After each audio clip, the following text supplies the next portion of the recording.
Well, we know the starting pitcher for Game 1 is Kevin Gausman for the ALDS. He's speaking to the media right now down at Rogers Center, so let's listen in live. For sure. Anytime you get to toe the rubber for, the biggest game of the year up to that point, kind of shows that they have faith in you and that they believe in you. And so, yeah, I'm ready to go. I'm fired up. And one row behind, Dan. Hey, Kev, you've thrown a lot of innings this year and for 5 years in a row, but you appear to be as physically strong at the end of the season as you've been all the way through. Is that the case? And if so, why? Yeah, honestly, the off days the last month definitely helped. I think, with the way that our schedule was the last 6 weeks, it really kind of allowed for us to kind of give some of our guys a break, and that included me. So, yeah, I feel really good, and honestly getting those last couple of days to kind of get some treatment, everybody's going to be feeling as good as they have. You talked at the beginning of the year about coming in at a heavier weight. You're a guy who has trouble keeping weight on. Does that have anything to do with it this year as well? Yeah, I'm getting older, so it's a little easier to keep weight on, but it's just one of those things. Probably everybody in this room can relate to that a little bit, but, it's just something that, a lot of guys gain weight, I kind of lose weight, and so that's just kind of been the big question mark, trying to figure out, how to stay strong at this point in the year. We'll stay in the same row with Keegan. Hey, Kev, now that you've been here 4 years and you seem to have really embraced this organization and the city, does this moment mean something different or more to you now than it might have when you first arrived in Toronto? Yeah, for sure. I was thinking about 22 the other day, and pitching here in 22, that postseason compared to now, completely different. Kind of fresh into the organization. Still didn't really know what it meant to be a Blue Jay, to be honest. I think now I understand, we have one team for an entire country. So, with that, a lot of things come with that. There's extra pressure that comes with that, but there's a lot of love that comes with that from the fans, from, people who might never even see you play in person. But, that's just kind of the advantage that we have being one team for a whole country.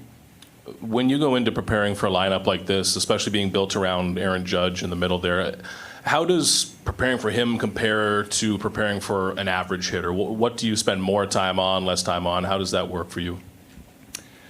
Well, he's a lot bigger than most guys, first off. So, he can hit pitches that most guys can't hit, He can hit a ball and still hit a home run. He's just that strong. So, with that, you just got to kind of know that you got to be a little bit more fine when he comes up. When guys are on base, you really have to be fine because he's the guy with one swing of that bat. He can blow a game wide open.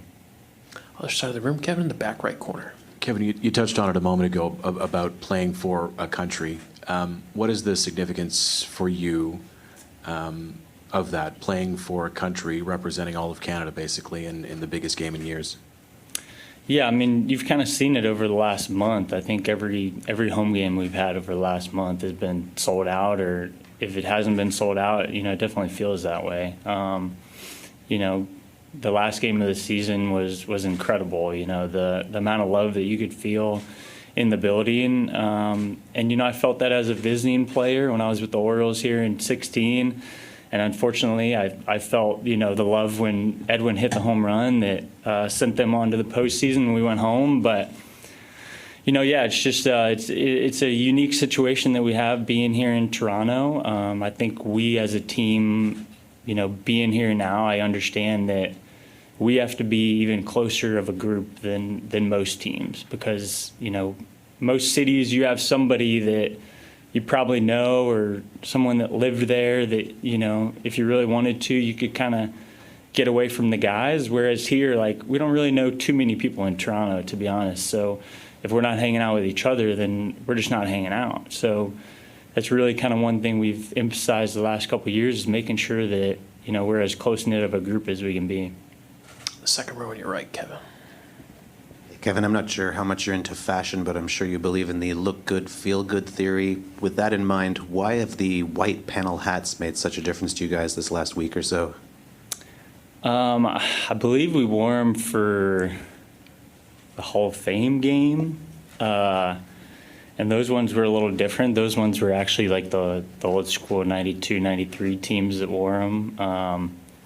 One of the best logos ever, I think. But yeah, I think we just kind of needed to change things up. And when we did, I think we won 4 in a row. So a lot of these guys think these look really good. And I'm a big fan of pinwheel hats. I think they're as baseball as it gets. So I'm all for it. On your left, Kevin, Jamie in the back. Kevin, the last 3 days, did you watch the Yankees-Red Sox series? And if you did, was it a family affair, or do you close yourself into a room? Yeah, I watched the games. I didn't watch all of them. I would just kind of check in, and certain spots I would, watch if it was a big spot. Yeah, I mean, it was a fun series. I mean, Red Sox, Yankees, like if you're a baseball fan, you got to love watching those two teams go at it. Two really good teams that are playing really well. So, to be honest, you don't really think about it too much. You're just kind of waiting to see who's gonna come here. That was about it. Third row on your far right, Kevin. Hey, Kevin, you mentioned 2022. Obviously, a lot of water under the bridge since then. But what makes you believe that this team is better equipped to make a meaningful postseason run than the previous times you've been?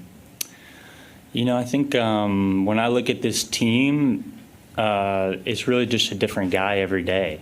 So there's really, and you look at the teams in the postseason, there's kind of one guy that's really been the it guy for whatever team, and you can kind of figure that out pretty easily. I think if you look at our team, I think it would be pretty hard to figure out, who's the guy.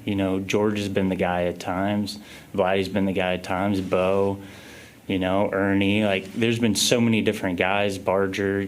So I think it's just kind of a pass the baton type mentality that whatever has been asked these guys, they're going to give it 110%, and it's been really fun to watch. And just sticking with the fashion theme, are you going hockey-style playoff beard? I guess. I didn't know that was a thing, but now that I'm here, everybody keeps telling me, like, you got to let it go. So I didn't know that was a thing, but yeah. Go to Shy in the fourth row. Hey, Kev.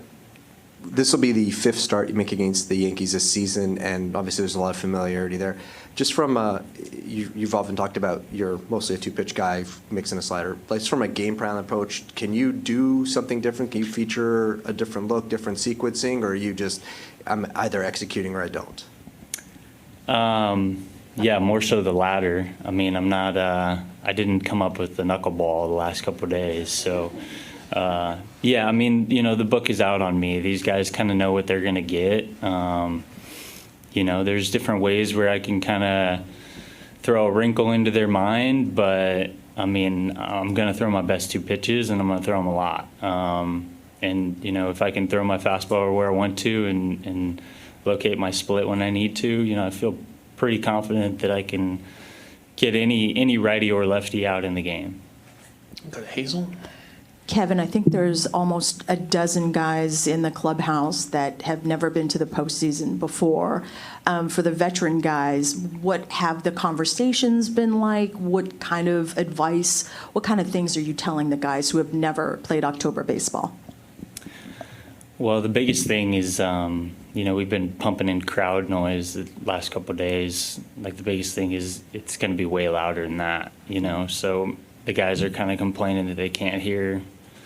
It's going to be 10 times louder than that. So, the nice thing is I have pitched here in the postseason, so, I can kind of go back on how crazy and electric it was in 22, but I also think it's going to be completely different. I just think it's going to be an awesome atmosphere that, the guys are fired up to see how crazy these Canadians are going to be. Buck. Kevin, John Schneider has walked Aaron Judge quite a bit this year intentionally. How does that impact a starter when you're throwing the ball well and everything else, and then you see the sign that you want to pitch around? Does that affect you at all, or do you just go with what your manager wishes?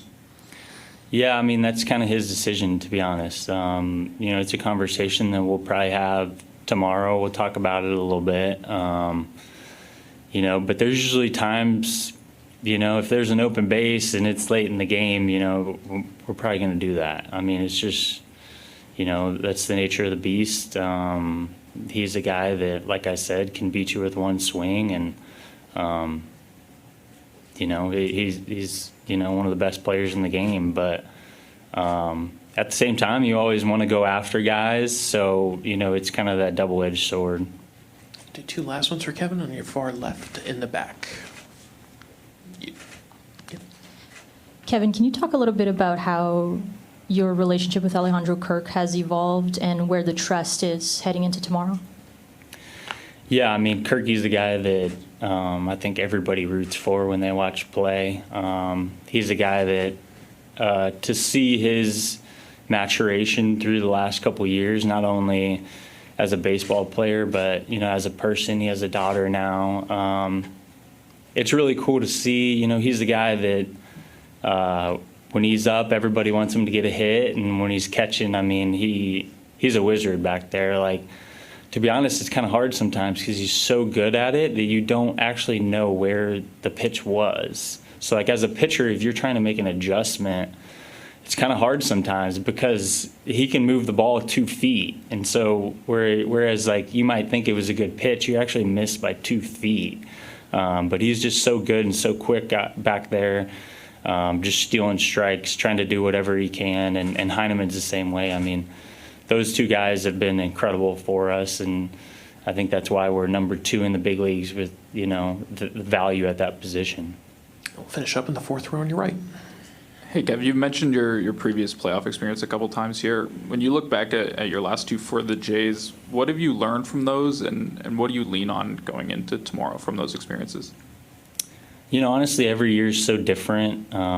You go into every postseason start, with a completely different entire season under your belt. So, whether you're dealing with things physically or mentally or whatever, it's kind of hard to compare them. So, you can just kind of know that you can bank on the fact that how crazy everything is going to be, and especially game 1, there's going to be a huge flag that's going to take up the whole stadium. It is a little bit different, so being that I've done that before, that's kind of what you lean back on is knowing that even though there are lots more reporters, lots more lights, it's still the same game.